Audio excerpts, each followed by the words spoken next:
Jonas capítulo 2, vamos abrir a palavra do Senhor ali. Na nossa primeira meditação, nós apresentamos Jonas como o mais bem-sucedido de todos os fracassados. O Senhor deu uma ordem direta a ele, a de que ele deveria ir a Nínive, capital da Assíria, e pregar a destruição daquele povo. E Jonas percebeu corretamente nas entrelinhas dessa ordem que, na verdade, Deus tinha outros planos. O intuito dele era de salvar aquele povo. E ao perceber isso, imediatamente ele fugiu da presença do Senhor. Nós vimos que ele entrou em um barco, indo na direção oposta da que fora determinada pelo Senhor, mas a providência divina o alcançou no meio da viagem. O texto sagrado diz que houve uma tempestade nunca vista. E os marinheiros fizeram uma espécie de investigação interna e descobriram quem era o culpado de toda aquela situação. E esses homens, seguindo a orientação do próprio Jonas, jogaram o profeta nas águas e simplesmente a tempestade cessou e todos aqueles marinheiros se converteram. Mas uma sessão simplesmente espetacular.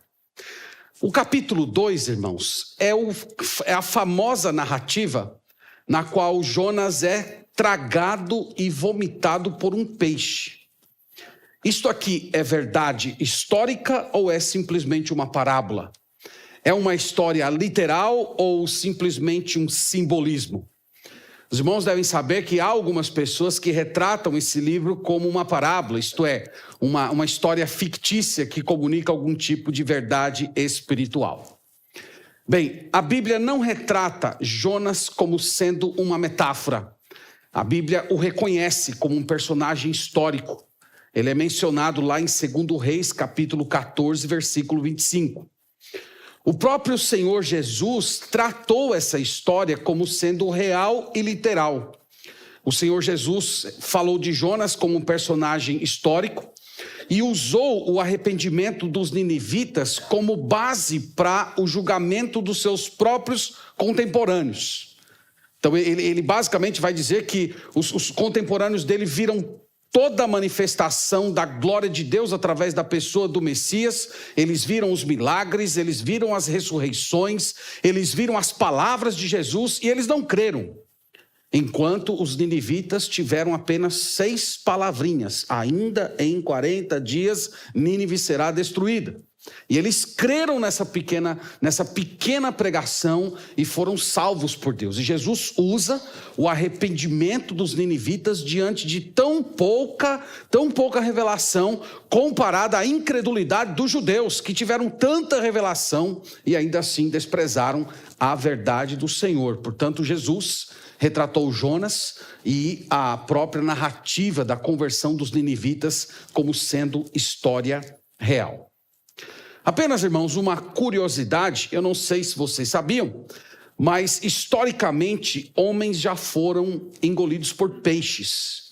Há um tubarão branco que está ali na região do Mediterrâneo, onde justamente Jonas caiu, chamado Carcharias, e ele chega até 10 metros. E segundo a ciência, há outros que são até maiores que esse.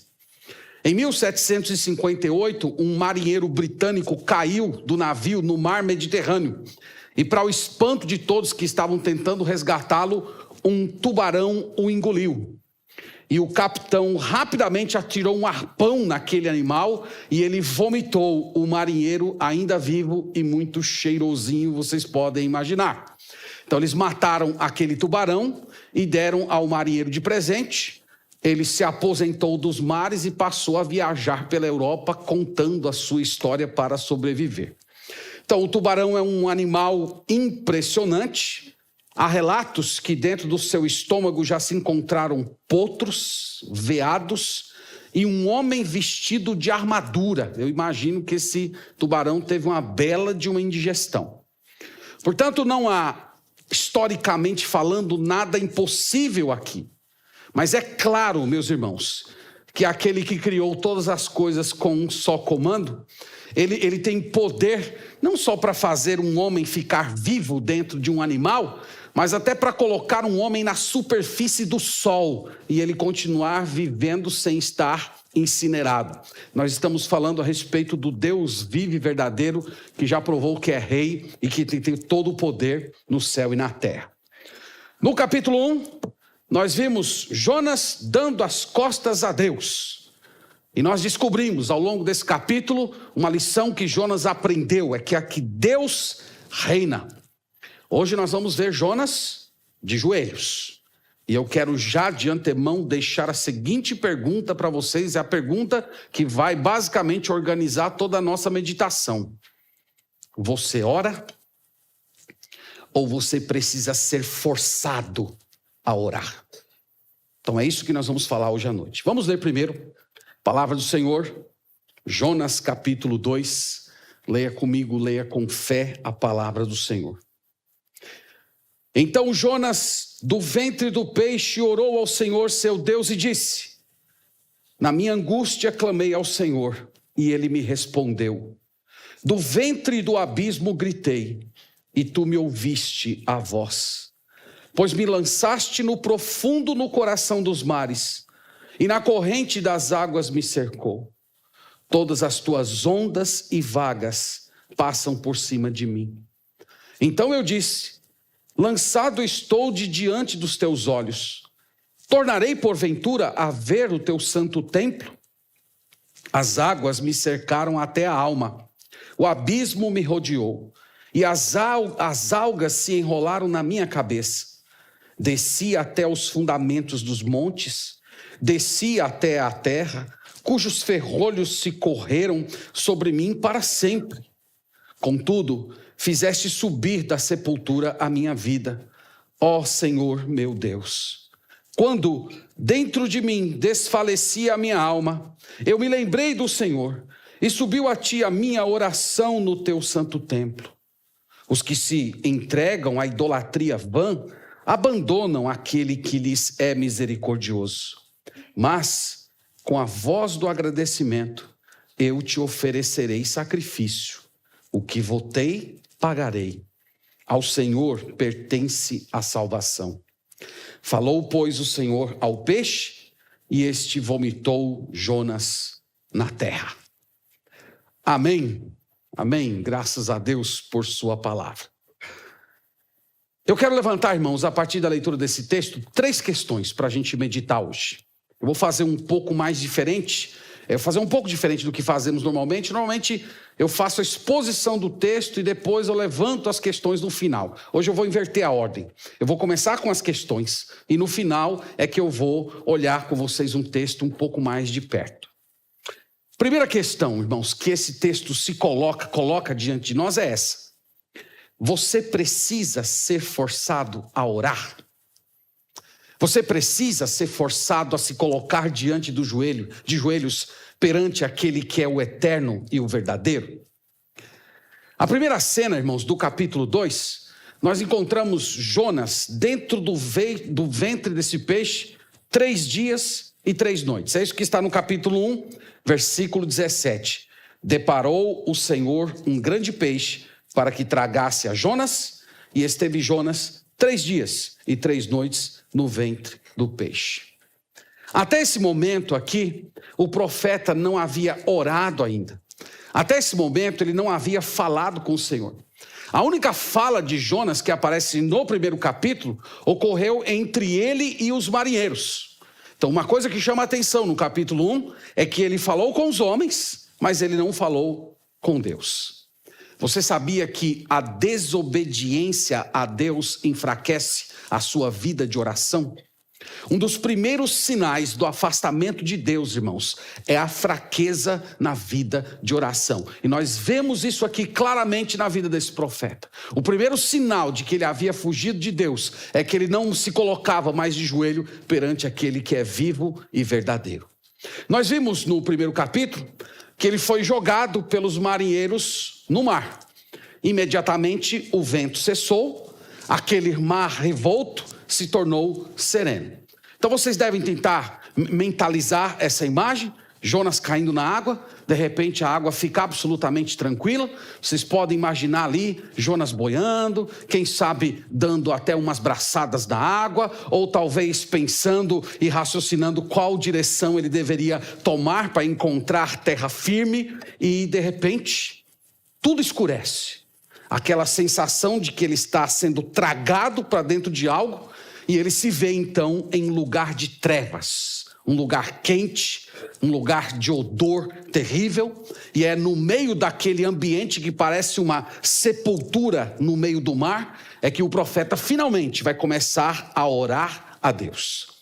Foi nesse momento, irmãos, que ele descobriu que Deus é rei. Ele simplesmente viveu uma experiência extraordinária, dolorida, mas extraordinária. Ele já havia aprendido de uma vez por todas que os desígnios do Senhor são inescapáveis. Quando Deus estabelece algo para acontecer na sua vida, não adianta você fugir. Não há como escapar da vontade de Deus. Você já aprendeu essa lição? Espero que você tenha aprendido. Jonas aprendeu a duras penas. Então, o que mais que o profeta podia fazer aqui? Não havia mais para onde fugir, não tinha mais como resistir. Ele estava completamente nas mãos de Deus em um lugar terrível. E meus irmãos, em uma situação dessas, não resta mais nada a fazer senão orar. Ele foi forçado por Deus a orar. Vocês sabiam que algumas pessoas, elas precisam ser colocadas por Deus em condições nas quais elas são forçadas, obrigadas a orar? O Senhor toma dessas pessoas todos os recursos, toma delas todas as saídas, e elas se veem completamente sem escapatória, e a única coisa que elas podem fazer é curvar o joelho e dizer: Senhor, tenha misericórdia de mim. E foi isso que aconteceu com esse homem. No dia 10 de março de 1748, houve uma grande tormenta no Oceano Atlântico. E lá estava uma embarcação com muitos marinheiros e particularmente um jovem muito perverso. Esse homem era conhecido por ser um beberrão, um imoral, e acrescentado a esses pecados, ele também era traficante de escravos. Ele pegava escravos na África para vender na América Central. E aquela tempestade caiu com muita força sobre aquela embarcação, e eles, além de terem de lutar contra as ondas e a tempestade, a embarcação começou a ficar encharcada, e eles já não viam como ter que lutar com a tempestade e ao mesmo tempo retirar a água que estava invadindo o navio. E no meio de toda aquela aflição, o jovem perverso disse para todos os marinheiros mais ou menos assim: se as bombas que nós colocarmos aqui para retirar as águas não funcionarem, que Deus tenha piedade de nós. E ele mesmo se estranhou dizendo aquelas palavras. Deus, piedade, Deus tendo misericórdia de nós. Ele nunca tinha falado com Deus. Ele sequer pensava na existência de Deus. E como, irmãos, por um milagre, não houve naufrágio naquela noite. E daquele dia em diante, aquele jovem passou a falar com Deus todos os dias. E ele se tornou um dos grandes pregadores do século XVIII, um homem chamado John Newton. De traficante de escravos, ele se tornou pregador do evangelho. O hino mais conhecido de todos os hinários foi escrito por ele, a canção Amazing Grace. Mas antes dele se tornar um homem de Deus, ele teve de ser forçado a orar. Meus irmãos, um coração que não ora, definitivamente não está em um bom lugar. Você é uma dessas pessoas? Você é uma dessas pessoas que precisa ser forçada a orar? Orar, na Bíblia, nada mais é do que você se relacionar com Deus, contar para o Senhor aquilo que está dentro do seu coração. A oração é a interação do humano com o celestial. É o humano se conectando ao divino. É o temporal se relacionando ao eterno. E se você é uma pessoa que não ora, só há 3 possibilidades para explicar a sua condição. A primeira é que você provavelmente não seja um convertido. Porque os não convertidos, eles jamais oram ao Senhor em espírito e em verdade. A segunda possibilidade é que você seja um desviado, como Jonas estava. Alguém que recebeu um chamado de Deus para ir pelo caminho da verdade, da integridade, mas você escolheu o seu próprio caminho de pecado. E uma vez que você está longe de Deus, você não tem confiança, você não tem segurança para falar com Ele. Ou talvez, na pior das hipóteses, você seja um apóstata. Alguém que conheceu a verdade cristã, que um dia até reivindicou ser cristão, mas desistiu de tudo isso e agora declara como falso tudo aquilo que aprendeu. Mas se você é de fato um cristão verdadeiro e não ora, eu quero dizer a você essa noite, baseado nessa história, que você está encrencado, você está com problemas, porque Deus criará situações que forçarão você à oração. Deus vai colocar você de joelhos. Afinal de contas, meus irmãos, uma oração forçada é muito melhor do que oração nenhuma. Eu escutei uma vez de um pastor que ele estava vivendo com um pecado oculto. E depois de um acidente que quase tirou a vida dele, ele finalmente voltou a orar. Já fazia muito tempo que ele não curvava o seu joelho diante de Deus. E isso, irmãos, é uma manifestação da graça de Deus. Quando o Senhor nos tira do endurecimento do nosso coração por meio da dor e faz com que nós nos ajoelhemos diante dele clamando por misericórdia. O Senhor usa doenças, lamentos, sofrimentos, perdas. O Senhor usa processos de dores profundas como instrumentos divinos para trazer pessoas endurecidas à prática da oração.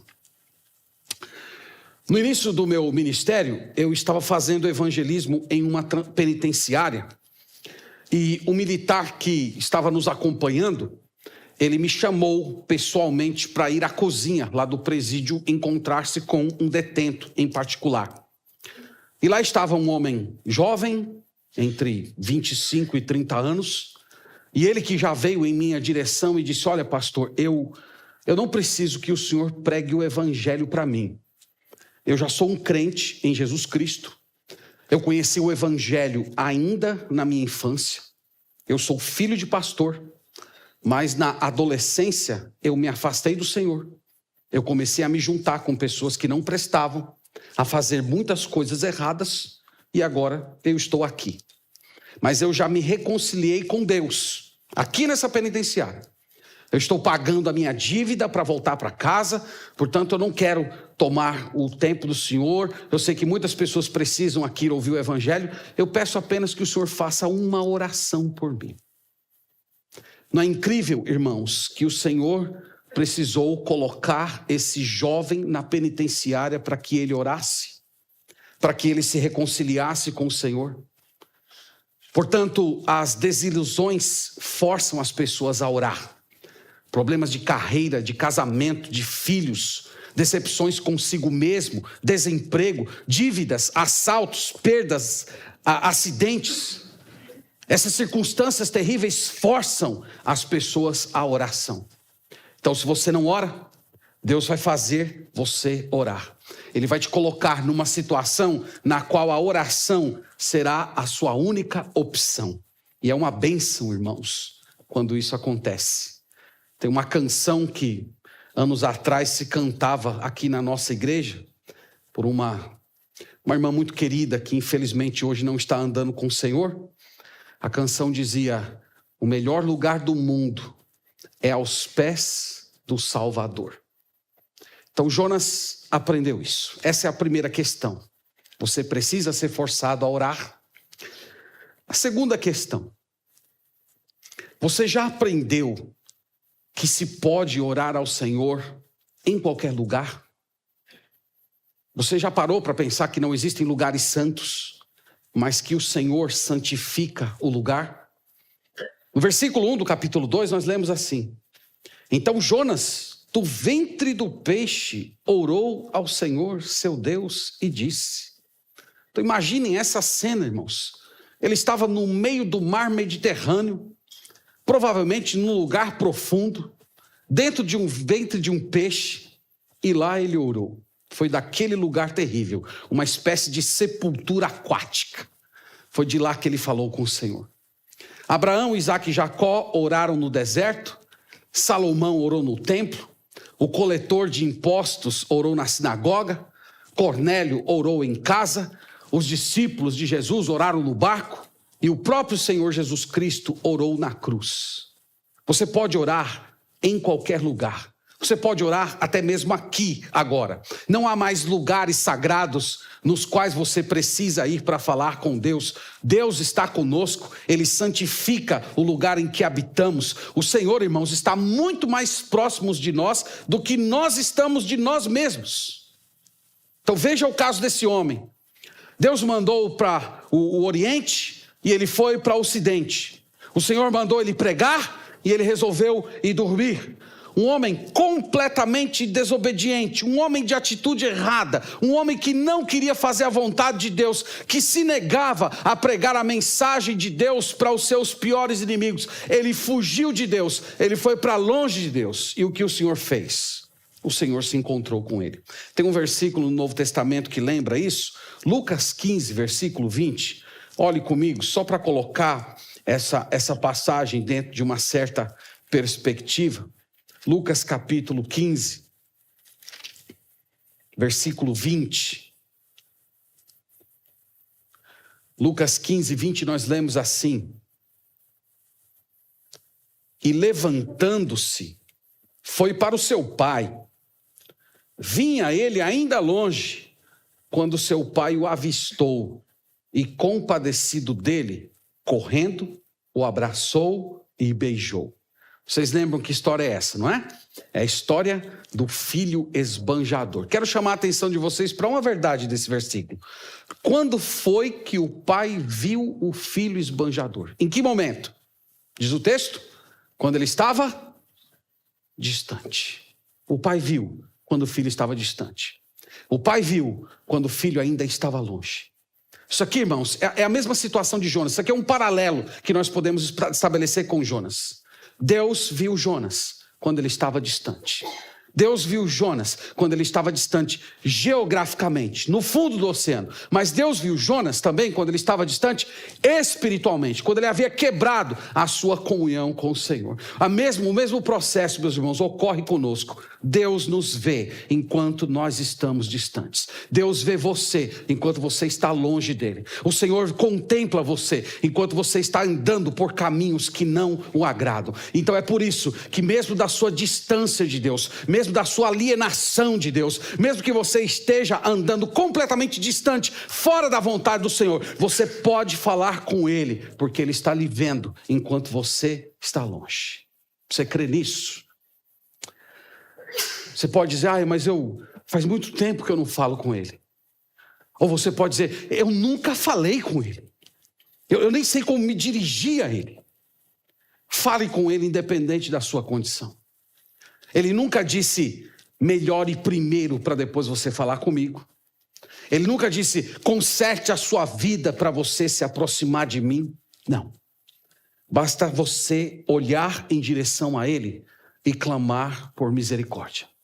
E Ele vai fazer a mesma coisa que aparece na parábola do filho pródigo. Ele vai tratar você como filho. Ele vai te abraçar, Ele vai te receber e vai te tratar como alguém da família. Irmãos, sempre haverá um caminho de volta, mesmo que você tenha a sensação de que o pecado destruiu tudo. Então vocês podem imaginar isso à luz de Jonas. Ele estava lá no fundo do peixe. Ele sabia que o seu oxigênio iria acabar dentro de pouco tempo. Se ele não fosse morto pela ausência de oxigênio, certamente o suco gástrico que ele estava envolvido iria matá-lo de alguma maneira. Ele estava ali praticamente no último capítulo da sua história. Tudo por conta do seu pecado. Mas naquele ambiente havia esperança, havia volta. Então se você está aqui hoje e você acha que as suas escolhas erradas, que o seu pecado, que tudo aquilo que você tem feito de desagradar o Senhor te afastou dele e não há mais solução, há um caminho de volta. O caminho da cruz é o caminho de volta. Na verdade, irmãos, na cruz de Cristo está todo o eixo da nossa salvação. Nós começamos a caminhada olhando para a cruz. Nós nos movimentamos na vida cristã através da cruz. E por causa disso, sempre haverá esperança de salvação. Deus ouve a oração daqueles que clamam por ele. Ele ouviu a oração de Jonas e ele também vai ouvir a sua oração e vai lhe restaurar. Então ore onde você estiver. Lembre-se que onde você estiver não diz respeito apenas ao local, mas diz respeito à sua condição espiritual. De onde você está na sua vida espiritual? Você está distante de Deus, você está envolto no pecado, você está completamente emaranhado em situações embaraçosas. É desse lugar que você precisa falar com Deus para receber a sua salvação. Terceira questão. Você já notou que a oração de arrependimento não anula a missão que Deus lhe confiou? Essa é uma outra questão que se põe aqui nessa história. Nós vimos aqui, irmãos, Jonas distante de Deus. Ele não quis ir a Nínive, mas ele encontrou o Senhor e se arrependeu. E no versículo 9, nós temos aqui um sinal muito importante. Olha comigo, diz assim: mas com a voz do agradecimento eu te oferecerei sacrifícios. Então veja que de alguma maneira o Senhor Deus comunicou ao coração desse homem o perdão e a restauração. Ele entendeu naquele momento que ele estava falando com Deus que a estada, o local que ele estava ali não era o último capítulo da vida. Haveria restauração. Ele ainda iria voltar ao local dos sacrifícios. Onde é que os sacrifícios eram oferecidos? Na cidade de Jerusalém. Então aqui, de alguma maneira sobrenatural, o Senhor falou ao coração dele de que ele seria restaurado e de que ele voltaria para Jerusalém para poder sacrificar e oferecer as suas ofertas ao Deus verdadeiro. Maravilhoso isso. Agora, isso significava que ele não precisava mais fazer o seu trabalho? Isso significava que Deus estava dispensando ele do chamado, da vocação? Então, como se Deus dissesse assim: ó, Jonas, você não passou, tudo bem, não deu certo com você, eu vou levantar outro profeta. Foi isso que aconteceu no capítulo 3, verso 1 e verso 2, nós lemos assim: veio a palavra do Senhor segunda vez a Jonas, dizendo: dispõe-te, vai à grande cidade de Nínive e proclama contra ela a mensagem que eu te digo. Então Deus perdoou, Deus restaurou, Deus fez promessas a ele, Deus fez promessas gloriosas. Mas Deus disse: você precisa voltar, você precisa retomar a sua vocação. Aqui, irmãos, é uma lição para quem já se arrependeu, para pessoas que pecaram, para pessoas que fizeram coisas erradas, mas que já se colocaram diante do Senhor, já se curvaram diante dele. Então, a primeira coisa é: você precisa crer no perdão de Deus. Você não pode ali ficar se martirizando: por que eu fiz isso? Por que eu desobedeci ao Senhor? Olha só o que aconteceu na minha vida porque eu pequei contra Deus. Você deve abandonar toda manifestação de autocomiseração. Agora, o fato de você estar arrependido não lhe dispensa dos seus deveres. Você precisa seguir na missão que Deus lhe deu. Você precisa recomeçar. Então você precisa corrigir a sua conduta, retomar aquilo que foi deixado para trás e cumprir a sua missão diante de Deus. Então, se você falhou como pai, você precisa se arrepender, corrigir a sua conduta e retomar a sua missão. Se você falhou como marido, você precisa se arrepender, pedir perdão ao seu cônjuge, retomar a sua missão e assim por diante. O perdão de Deus não nos dispensa dos nossos deveres. Irmãos, vocês conseguem vislumbrar tudo o que o Senhor teve de fazer no coração desse profeta para que ele fosse restaurado por Deus e parasse de uma vez por todas de fugir? Nós vemos aqui, antes de tudo, que Jonas reconheceu que Deus é Deus. Olhe comigo, o versículo 6, o texto diz assim: desci até os fundamentos dos montes, desci até a terra, cujos ferrolhos se correram sobre mim para sempre. Contudo, fizeste subir da sepultura da minha alma, ó Senhor, meu Deus. Então, o que foi que Jonas aprendeu ali, irmãos, no ventre do peixe? Ele aprendeu que o Senhor é Deus, que a vontade do Senhor prevalece. Então, você jamais será restaurado até que você reconheça isso, que Deus é Senhor, que Deus é Deus, que Deus governa, que as coisas precisam acontecer conforme Ele estabeleceu.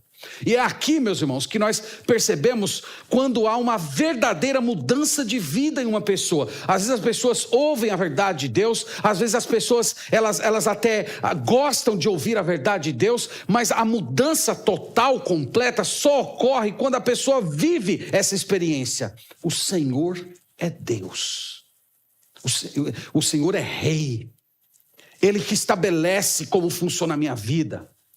Eu preciso me adequar aos seus preceitos e não viver do meu próprio jeito. No versículo 4, nós lemos assim: então eu disse, lançado estou de diante dos teus olhos, tornarei eu porventura a ver o teu santo templo. Aqui é um momento de desespero do profeta. Ele diz, eu fui expulso, eu fui banido do Senhor, eu fui enterrado no fundo do mar. Há esperança para mim? Será que o Senhor vai ter misericórdia de mim? Será que o Senhor vai me conceder o privilégio de ainda voltar um dia no teu santo templo para te adorar? Aqui, irmãos, é o retrato de uma pessoa que se encontrou verdadeiramente com Deus. É aquela pessoa que olha para a grandeza de Deus e olha para a sua própria fraqueza, para as suas debilidades e diz isso: há esperança para mim? Há perdão para mim? Há como mudar a minha condição espiritual? E lá no seu último, quase que como no seu último fôlego, ele lembra que Deus é Deus. No versículo 2 ele diz, e disse, na minha angústia, clamei ao Senhor, e Ele me respondeu. Do ventre do abismo gritei, e Tu me ouviste a voz. Aqui, irmãos, é o momento do encontro. O pecador, percebendo que ele está completamente afundado nos seus próprios pecados, ele clama, tem misericórdia de mim, Senhor. Tem misericórdia de mim, me socorre da minha condição. No verso 9, é a declaração mais bela que nós temos aqui nesse capítulo. Ele diz, mas com a voz do agradecimento, eu te oferecerei sacrifício. O que votei, pagarei. Ao Senhor pertence a salvação. Vocês entendem o que significa essa frase? Ao Senhor pertence a salvação. Colocada no contexto, irmãos, do capítulo, essa frase significa o seguinte: Senhor, se Tu queres salvar esses homens, se o Senhor quer salvar essa nação de rebeldes, esse povo terrível, truculento, esses ninivitas horríveis, o Senhor é Deus, o Senhor reina, que seja feita a Tua vontade. A salvação pertence a Ti, o Senhor salva quem o Senhor quer salvar. O Senhor é soberano. Então, irmãos, aqui nós temos uma oração recheada de adoração e consagração. Essa oração não tem nenhum pedido. Essa oração é simplesmente o engrandecimento, é a descrição da condição espiritual dele e uma exaltação da pessoa de Deus. E isso aqui é simplesmente uma coisa espetacular. Vocês sabem que o nosso primeiro impulso de oração na hora da aflição é pedir por nós mesmos. É pedir que Deus mude a nossa condição, é pedir que Deus mude a nossa situação, é pedir que Deus intervenha. Mas aqui esse homem, ele só adora. Ele só se consagra ao Senhor. Então, meus irmãos, Jonas, no primeiro capítulo, ele deu as costas para o Senhor e fugiu. E ele continuou correndo. E quando ele se cansou e parou, ele se percebeu que ainda Deus estava diante dele. Então, a história de Jonas, ela representa a nossa história. Nós, irmãos, desde Gênesis capítulo 3, nós vivemos fugindo de Deus. Nós vivemos querendo dar as costas para Ele. Mas nós fugimos, corremos, e quando nós achamos que Deus está muito distante de nós, quase como se Ele não ligasse mais para nós, nós simplesmente percebemos que Ele ainda está ao nosso lado. Isso é a graça de Deus. Você, esta noite, está em pecado? Você está fugindo da presença do Senhor? Você deixou de orar? Até quando você vai ficar nessa situação? Será que Deus vai ter que colocar você dentro do ventre do peixe para você finalmente se curvar diante dele? O pecado quer te fazer acreditar que você pode fugir de Deus e simplesmente ficar numa boa. O Salmo 139 diz que mesmo que você faça a sua cama no mais profundo do abismo, ainda assim você estará aos olhos do Senhor. Essa, irmãos, foi a experiência de Jonas. E o que isso ensina para nós é que esses braços, os quais tanto fugimos e às vezes até tememos, esses braços eles sempre estão abertos e cheios de misericórdia, de perdão e amor para nos receber e nos restaurar. Vamos ler mais uma vez o versículo 9, só para eu destacar mais uma verdade aqui. Mas com a voz do agradecimento, eu te oferecerei sacrifício. O que votei, pagarei. Aqui, irmãos, Jonas está se dedicando ao serviço do Senhor. No próximo capítulo, veremos, na próxima pregação, ele vai ser restaurado, o peixe o vomitará, e poderemos dizer que tanto espiritualmente como geograficamente, esse homem agora estava no lugar certo. Ele estava no começo de tudo. Ele estava pronto para retomar a sua vocação. Ao longo do livro, tenham paciência com esse profeta. Ele não é perfeito. Podemos até dizer que ele nem é o maior de todos os profetas. Mas o seu arrependimento é genuíno. O arrependimento, irmãos, é real. Mas nem sempre o arrependimento é perfeito. Então você pode olhar esse homem com um pouco mais de condescendência e ver no arrependimento imperfeito dele o seu próprio arrependimento. Daquela pessoa que já disse para o Senhor tantas vezes: Senhor, eu nunca mais faço isso. Senhor, eu me arrependo desse pecado. Mas no outro dia você ainda continua fazendo as mesmas coisas. Então se veja em Jonas, e quem sabe você será um pouco mais condescendente com ele. Então, consideramos, irmãos, para a gente terminar essa verdade. Nós oramos, nós falamos com Deus, ou nós precisamos ser forçados a orar? Que o Senhor Deus tenha misericórdia de nós, que Ele quebrante o nosso coração, que Ele derrame sobre a nossa vida e sobre a nossa igreja espírito de oração. E você que está longe de Deus, essa noite, volte a falar com o Senhor. Volte a orar. Volte a se comunicar com o Deus vivo e verdadeiro, antes que Ele obrigue misericordiosamente você a dobrar os seus joelhos diante dEle. Amém? Que Deus nos abençoe. Vamos orar ao Senhor. Te agradecemos, Pai, por lermos a Tua palavra nesta noite, por meditarmos nesse texto tão maravilhoso, tão enigmático, tão profundo. Nós Te bendizemos, Pai, porque o Senhor nos busca, mesmo quando fugimos, mesmo quando nos distanciamos do Senhor.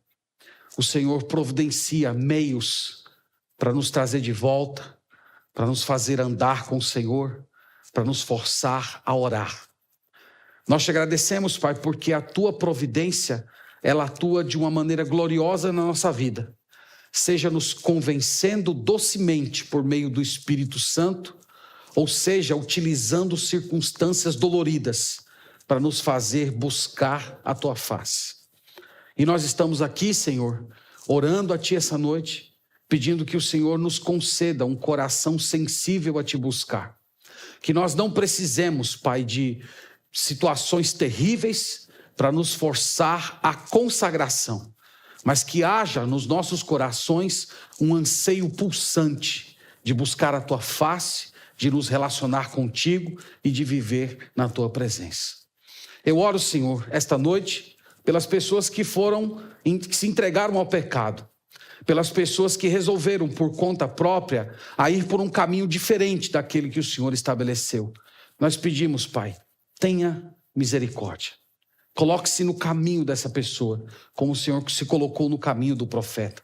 Utilize, Senhor, todos os meios para trazer essas pessoas de volta ao arrependimento, à restauração e a uma nova vida na tua presença. Nós te agradecemos, Senhor, porque tu és paciente conosco. Mesmo quando exibimos um arrependimento imperfeito, o Senhor ainda continua nos amando. O Senhor ainda continua ministrando aos nossos corações. Nós te agradecemos por essa dádiva de fé e oramos no nome do nosso Senhor Jesus Cristo. Amém.